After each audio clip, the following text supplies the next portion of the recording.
The cameras were rolling. The studio lights were blazing. And Joy Behar had no idea she was about to make the biggest mistake of her career. Somewhere between her third question and her fourth, she would cross a line with a man who had spent 40 years refusing to play Hollywood's games. A man who had survived plane crashes, built furniture with his own hands, and stared down studio executives who thought they could tell him what to do. Harrison Ford didn't come to The View looking for a fight, but Joy Behar was about to discover that the man who played Han Solo and Indiana Jones hadn't been acting when he told the galaxy to never tell him the odds. This is the story of 20 minutes that changed everything. Subscribe now and drop a comment, because what you're about to witness is a masterclass in what happens when arrogance meets authenticity. The View studio felt different that Friday morning, charged with an energy that the production staff couldn't quite name.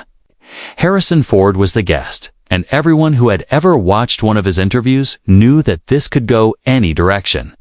He was famously unpredictable in press settings, charming one moment, cutting the next. The kind of man who had once responded to a journalist's question about his legacy by saying, "I'm a carpenter. I build things." Sometimes those things are movies. At 82 years old, Harrison Ford walked onto the set with the deliberate movements of a man who had earned every gray hair and every line on his weathered face. This was a man who had carved one of the most extraordinary careers in cinema history, out of almost nothing. A man who had been a carpenter when his contemporaries were already stars, who had turned down roles that became classics because they didn't feel right and had somehow still ended up in two of the most successful franchises ever made.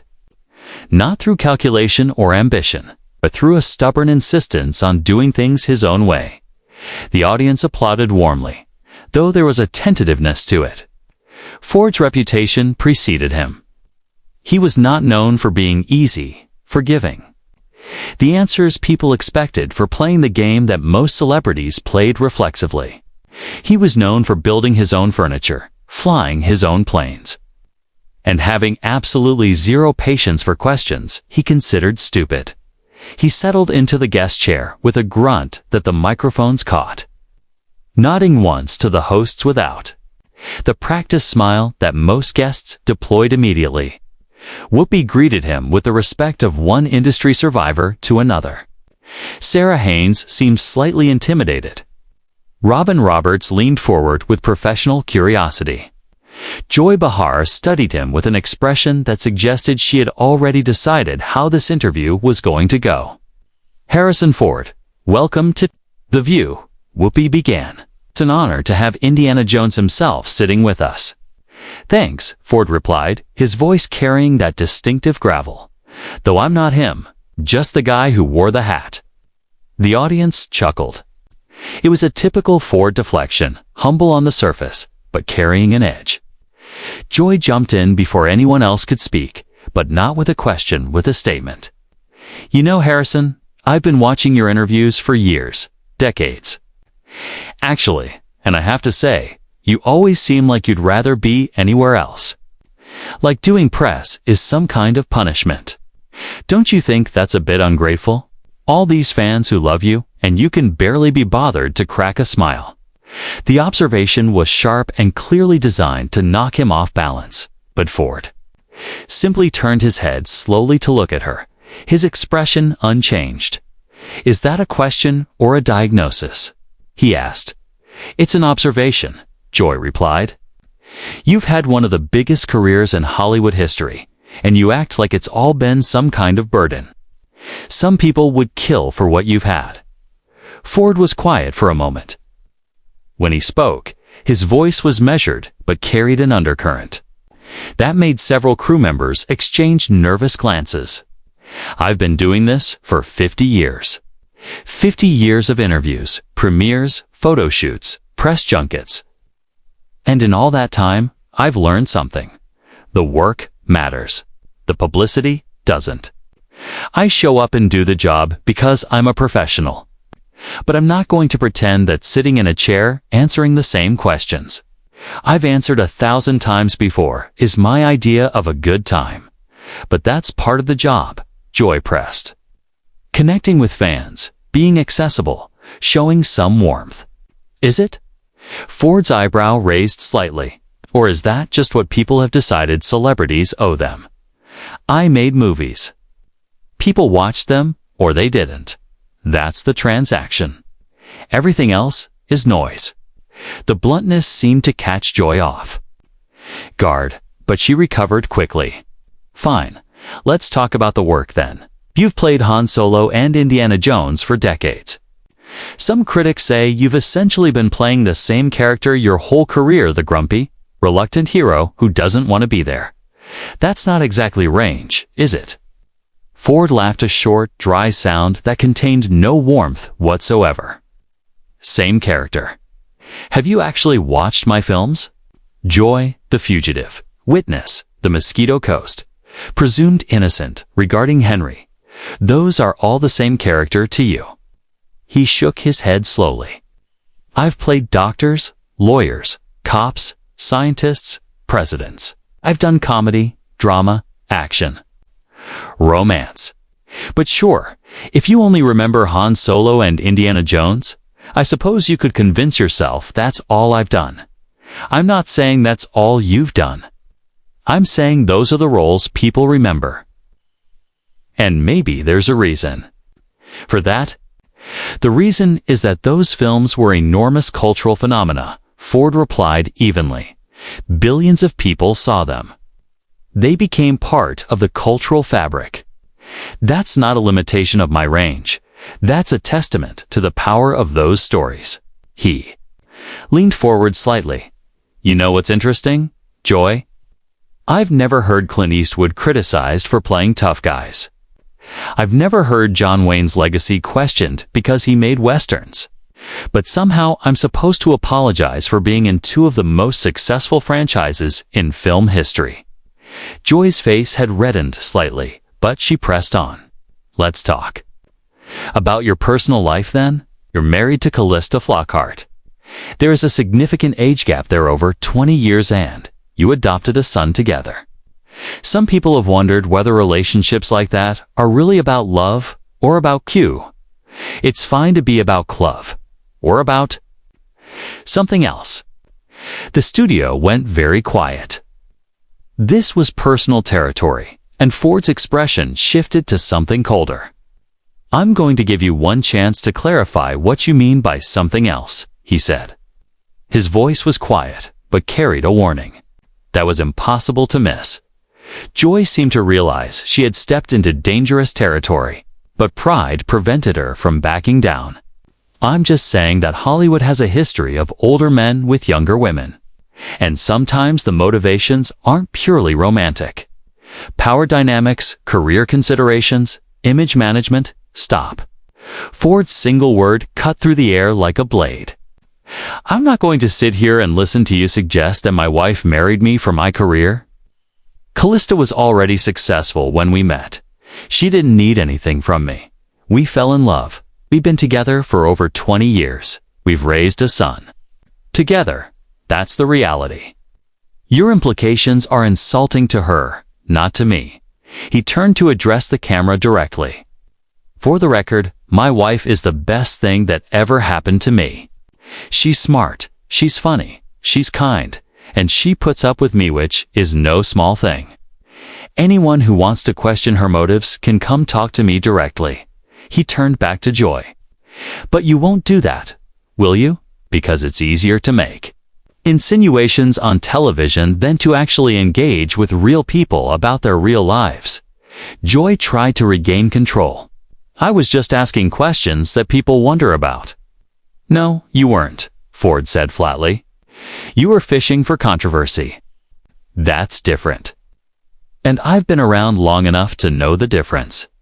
He crossed his arms, settling into his chair with the posture of a man who had no intention of leaving. Let me tell you something about my life, since you seem so curious. I started as a carpenter not because I was killing time between auditions, but because I needed to eat and nobody would hire me as an actor. I've built cabinets and furniture for people while trying to get my career going.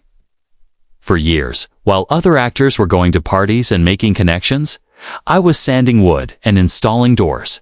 His voice carried a mix of pride and old frustration. George.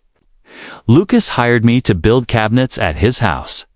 That's how I got the audition for Star Wars, not through an agent or a connection or a lucky break, but because I showed up, did good work, and somebody noticed. That's the foundation my career was built on. Craftsmanship, showing up, doing the job right. He paused, something more personal surfacing in his voice. You know how long I was a carpenter? It's almost 15 years. It's from my late 20s into my early 30s.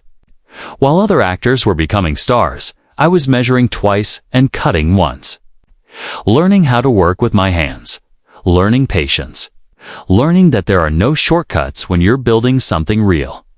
His eyes seemed to look past Joy into some distant memory. I built a recording studio for Sergio Mendes.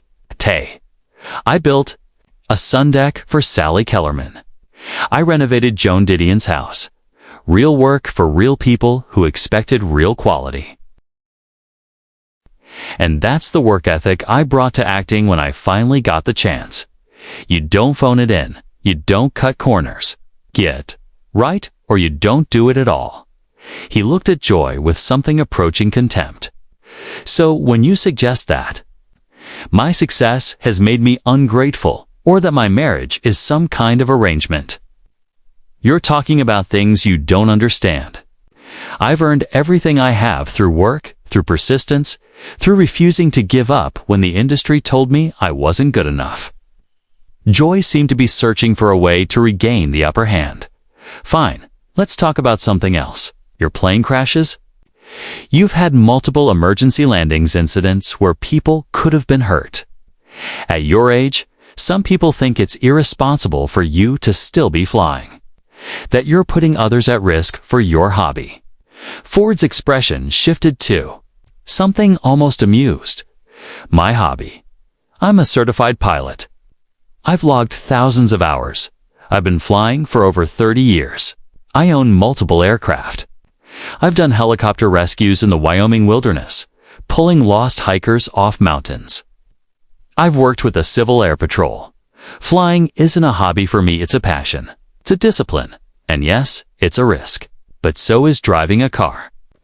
So is walking across a street in New York City. He leaned back slightly. The incidents you're referring to were equipment malfunctions, not pilot error. They were investigated thoroughly by the FAA, and I was cleared of any wrongdoing.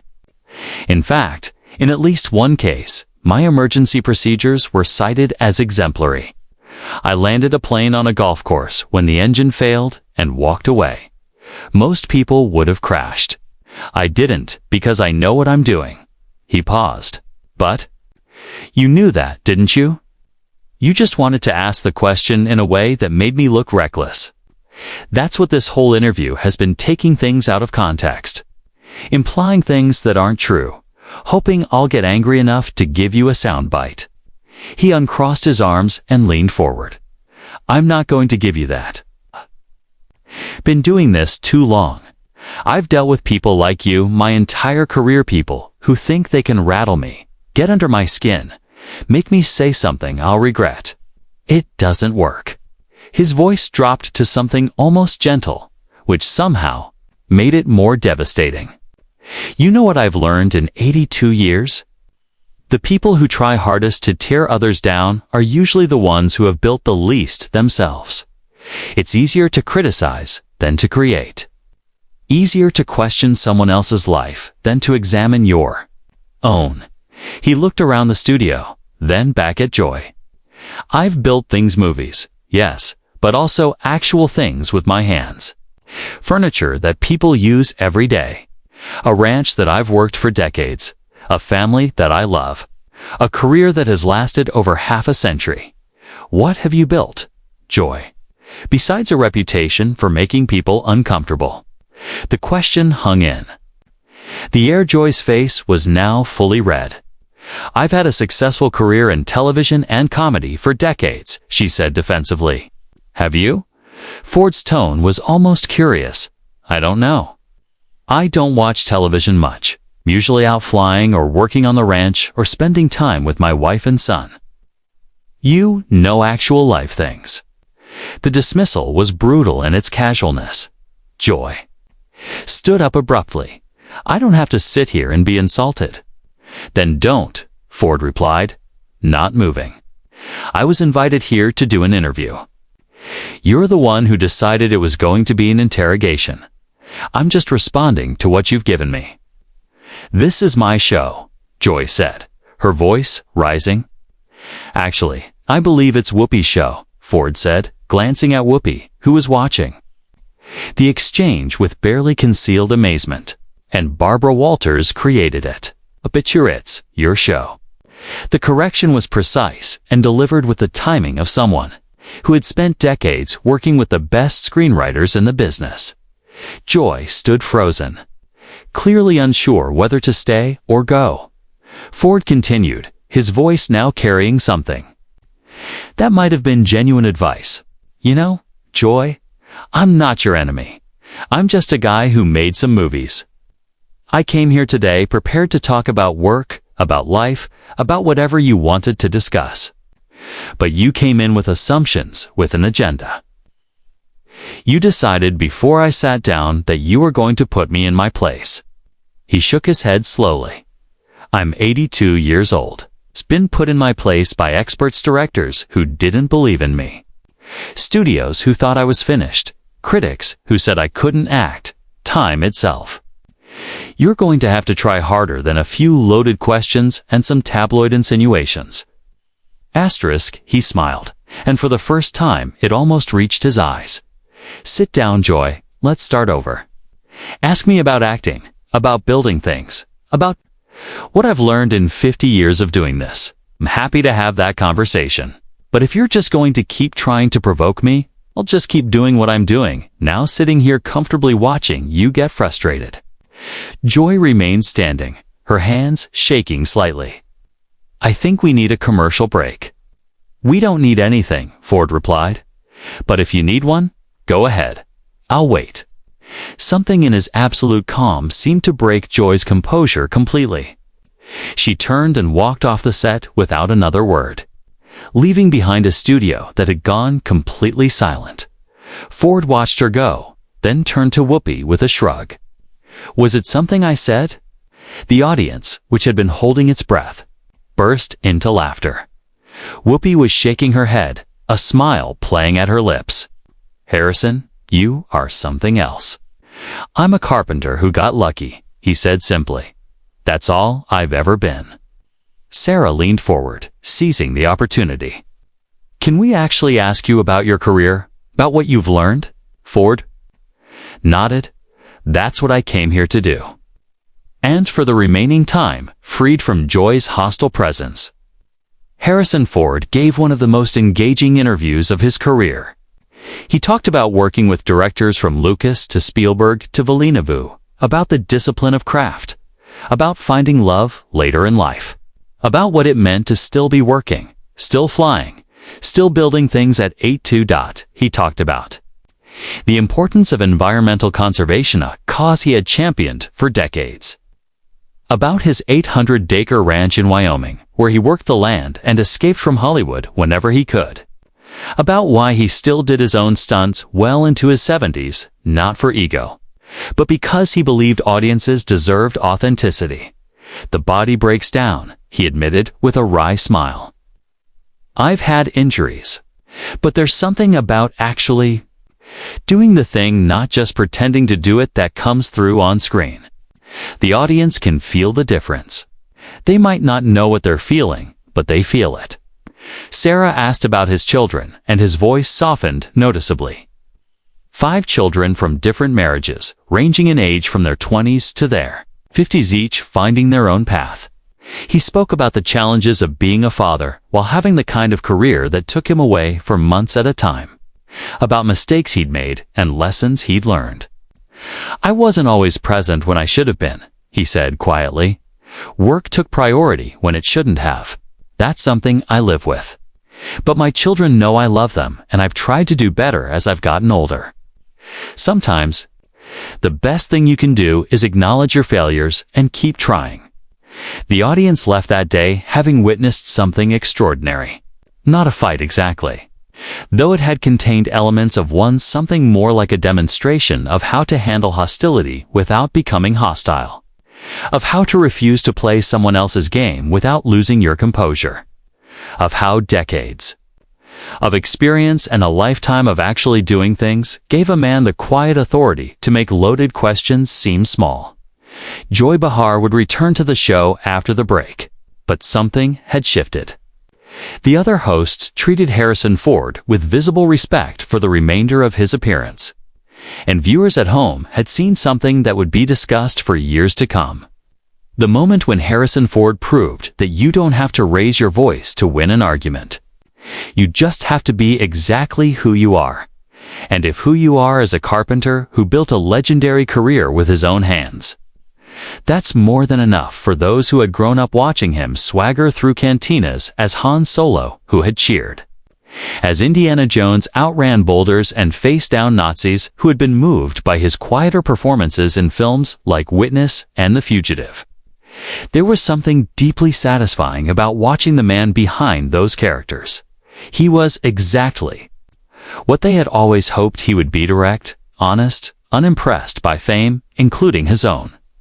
A working man who happened to have become one of the biggest movie stars in history. What do you think about this incredible confrontation? Did Joy Behar get what she deserved, or was Harrison Ford too harsh? Drop your thoughts in the comments. Beyond, make sure to subscribe for more stories that will absolutely leave you speechless.